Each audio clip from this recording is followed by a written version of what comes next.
ఆ అవగాహనతోనే ఒకటి ఆన్లైన్ పోర్టల్లో విధానంలో స్టార్ట్ చేద్దామని చెప్పేసి 2012లో దీన్ని స్టార్ట్ చేయడం జరిగింది. 2012 నుంచి 2015 వరకు కంటిన్యూగా మనకు ఈ యొక్క బిజినెస్ అనేది స్టార్ట్ చేయడం జరిగింది. ఈ 2012-15 మధ్యలో ఏమైందంటే ఈ కంపెనీ గురించి ప్రచారం చేయడానికి సరైనటువంటి ప్రచార మాధ్యమాలు ఆ టైంలో లేవు. ఇప్పుడు మనకు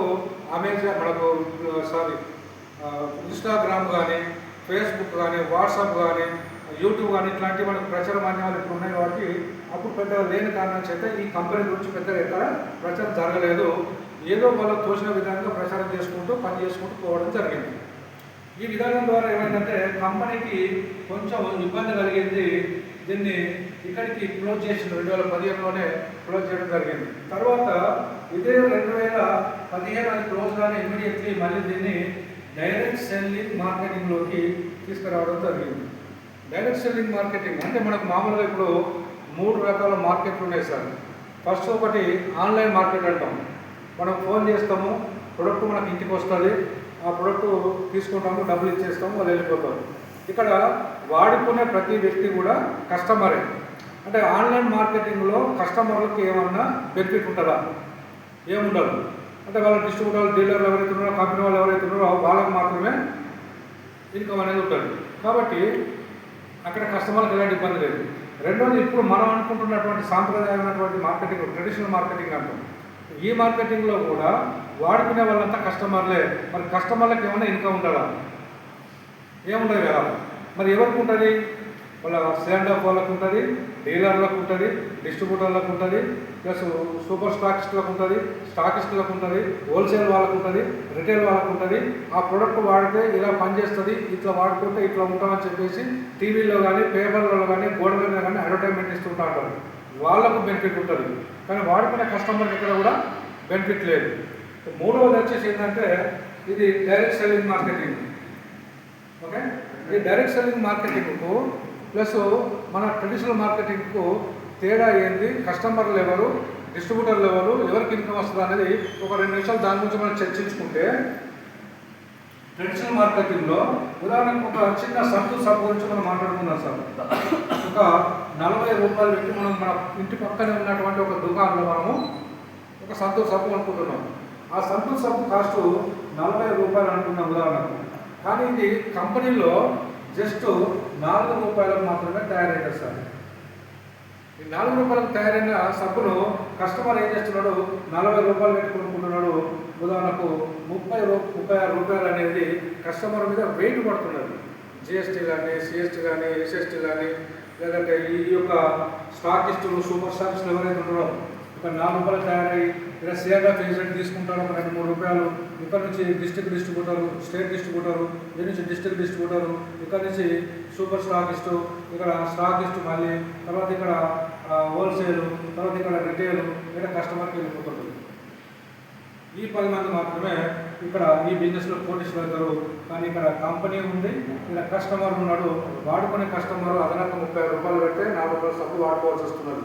జీవితాంతం ఇదే జరుగుతుంది. ప్రతి ప్రోడక్ట్లో కూడా ఇదే ఇబ్బంది పడుతున్నారు కస్టమర్లు అనే వాళ్ళు.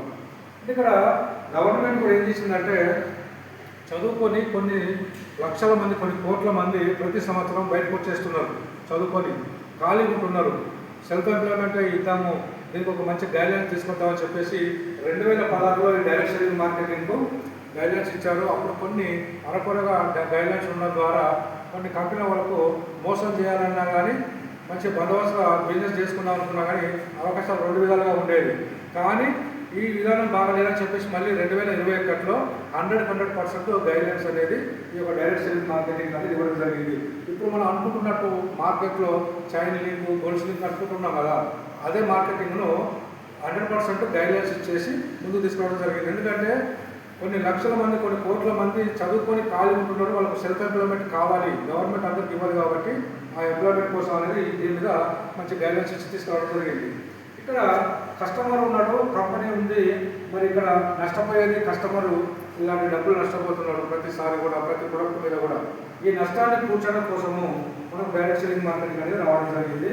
రెండవది ఏంటంటే ఇక్కడ వీళ్ళతో పాటు అడ్వర్టైజ్మెంట్స్ ఉంటాయి కదా, అడ్వర్టైజ్మెంట్స్ కూడా ఉదాహరణకు ఒక సంతూర్ సబ్బు మీద మహేష్ బాబు అడ్వర్టైజ్మెంట్ ఇస్తున్నాడు. ఒక మౌంటైన్ డ్యూ అనే ఒక దాని డ్రింక్ మీద కూడా ఇస్తున్నారు. ఇంకా ఇప్పుడు థమ్స్అప్ మీద కూడా ఎవరు అల్లు అర్జున్ గారు ఇస్తున్నారు. ఇక్కడ ముత్తూట్ ఫైనాన్స్ గురించి వెంకటేష్ గారు ఇస్తున్నారు. ఇట్లా రకరకాలుగా ప్రచారాలు అయితే ఎవరైతే అడ్వర్టైజ్మెంట్ అయితే ఎవరైతే చేస్తున్నారో వాళ్ళకు కూడా కంపెనీ నుంచి ఇన్కమ్ వస్తుంది. ఇక్కడ మహేష్ బాబు కూడా సబ్బు మీద ఇన్కమ్ వస్తుంది. ఇక్కడ మనం చేసే డైరెక్ట్ సెల్లింగ్ మార్కెటింగ్ ఏంటంటే మన కంపెనీలో కూడా డీలర్లు, డిస్ట్రిబ్యూటర్లు, సేల్స్ అందరూ ఉంటారు. కానీ ఇక్కడ మహేష్ బాబు చేసే పని అయితే ఏదైతే ఉందో ఈ డైరెక్ట్ సెల్లింగ్ మార్కెటింగ్లో మనం చేస్తాం సార్. అక్కడ మహేష్ బాబు కొన్ని కోట్ల ఆదాయం ఎట్లా తీసుకుంటున్నారో సబ్బు మీద, మన కంపెనీలో ఉన్నటువంటి ప్రొడక్ట్ మీద కూడా మనం ఆ ప్రచారం మీద మనం కూడా ఇక్కడ ఇన్కమ్ చేసుకుంటాం. ఆ ప్రచారం ఏంటి, ఎలా అనేది బిజినెస్ ప్లాన్లో వస్తుంది. ఓకే, నెక్స్ట్ ఈ డైరెక్ట్ సెల్లింగ్ మార్కెటింగ్ ద్వారా ఏంటంటే కస్టమరే ఒక డిస్ట్రిబ్యూటర్ అవుతున్నాడు. ఇక్కడ కస్టమర్ వాడుకునే కస్టమరే డిస్ట్రిబ్యూటర్ అవుతున్నాడు. ఇక్కడ మాత్రం కస్టమర్ లాగానే ఉంటున్నాడు. లైఫ్ టైం ట్రెడిషనల్ మన ఆన్లైన్ మార్కెటింగ్లో కూడా కస్టమర్ లాగానే ఉంటున్నాడు. కాబట్టి ఇక్కడ కస్టమరే డిస్ట్రిబ్యూటర్ అవుతున్నారు. కస్టమర్ వస్తువుతో పాటు ఇన్కమ్ కూడా తీసుకునే విధానాన్ని డైరెక్ట్ సెల్లింగ్ మార్కెటింగ్ ద్వారా మనకు అందివ్వడం జరుగుతుంది. ఓకే, అలాంటి అద్భుతమైనటువంటి మార్కెటింగ్ ఈ యొక్క డైరెక్ట్ సెల్లింగ్ మార్కెటింగ్ అంటాం. దీన్ని నెట్వర్క్ మార్కెటింగ్ అని కూడా పిలుస్తుంటాను. ఓకే, మన కంపెనీ 2015లో స్టార్ట్ అయినప్పుడు జస్ట్ ఒక 5 రకాల వస్తువులు మాత్రమే తీసుకురావడం జరిగింది. ఈ 5 రకాల వస్తువులలో మేజర్ ప్రోడక్ట్ ఒకటి ఇప్పుడు గ్యాస్ సేఫ్టీ డివైస్ అనే ప్రోడక్ట్ ఇందులో ఉండే. కంపెనీ 2015లో స్టార్ట్ చేసినప్పుడు గ్యాస్ సేఫ్టీ అనే డివైస్, గ్యాస్ ప్రమాదాలు జరగకుండా, ఆస్తులు కానీ ప్రాణ నష్టంలో జరగకుండా, ప్లస్ గ్యాస్ కూడా మనకు 20% గ్యాస్ సేవ్ కావాలనే ఉద్దేశం మీద ఆ డివైస్ కూడా తీసుకొచ్చింది. అప్పుడు మనం దీన్ని బాగా ఫోకస్ చేయడం జరిగింది కంపెనీ నుండి. నెక్స్ట్ 2017 నుంచి 2017 ఫైనాన్షియల్ ఇయర్ వరకు కంపెనీలో దాదాపు ఒక 80 రకాల ప్లస్ ప్రొడక్ట్స్ అనేవి కూడా రావడం జరిగింది. 5 రకాల వస్తువులతోని 2 సంవత్సరాలలోనే కంపెనీ డెవలప్ చేసుకుంటూ 80 రకాల పైన ప్రొడక్ట్స్ అనేవి మన కంపెనీలోకి రావడం జరిగింది.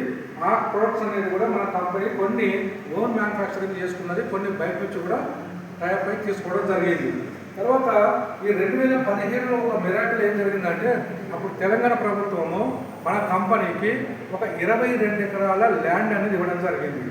మరి ఇది కంపెనీ, మరి గవర్నమెంట్ అనేది ఒక ప్రభుత్వం, పరిపాలించే ప్రభుత్వము, మరి ఈ కంపెనీకి ఎలా 22 ఎకరాల ల్యాండ్ ఇచ్చింది అని అంటే ఈ 2017లో ఏం జరిగిందంటే ఫైనాన్షియల్ ఇయర్లో గవర్నమెంటే కంపెనీ గుర్తించింది. ఎలా కొన్ని లక్షల మంది ఈ కంపెనీ ద్వారా ఇన్కమ్ సంపాదించుకున్నారు. కొన్ని లక్షల మంది ఐటీ హోల్డర్లుగా తయారు కావడం జరిగింది. కొన్ని లక్షల మంది 16A ఫామ్ రిలీజ్ చేసుకోవడం ద్వారా వాళ్ళు ఐటీ రిటర్న్స్ తీసుకోవడం జరిగింది. కంపెనీ నుండి 100% ట్యాక్సెస్ అనేది గవర్నమెంట్కి పోవడం జరిగింది. ఈ యొక్క ట్రాన్సాక్షన్ అయితే ఏదైతే ఉందో దాని ద్వారా కంపెనీ గుర్తించి 2017లో 22 acres ఒక ఆదిపట్ల అనే ఏరియాలో 7 ఎకరాలు, శేర్లింగంపల్లి అనే ఏరియాలో ఒక 15 ఎకరాలు, మొత్తం 22 ఎకరాల ల్యాండ్ ఎలా ఇచ్చిందంటే మేక్ ఇన్ ఇండియా కాన్సెప్ట్లో మనకు ఇండస్ట్రియల్ పర్పస్లో కంపెనీకి ల్యాండ్ అనేది ఇవ్వడం జరిగింది. ఇప్పుడు మనకు ఈ 15 ఎకరాల్లో శేర్లింగంపల్లి ఏరియాలో 1,60,000 ఎస్ఎఫ్టీతోని 5 అంతస్తుల బిల్డింగ్ కూడా మనకు పూర్తి స్థాయికి రావడం జరిగింది. ఇప్పుడు మనకు హెడ్ ఆఫీస్ వచ్చేసి కార్ఖానాలో ఉంది, అడ్మినిస్ట్రేషన్ ఆఫీస్ చేసి మనకు బేగంపేటలో ఉండడం జరిగింది. ఓకే, నెక్స్ట్ కంపెనీ ఇలానే ముందుకు వెళ్తున్నది. ఆ క్రమంలో 2020వ సంవత్సరం రానే వచ్చింది. అప్పుడు మనకు కరోనా. ఈ కరోనాలో కూడా కంపెనీ ఆగకుండా ఉండాలి అనే ఉద్దేశం మీద ఇమ్యూనిటీ పవర్ పెరిగితేనే కరోనా రాదు అని చెప్పేసి మనకు ఆరోగ్య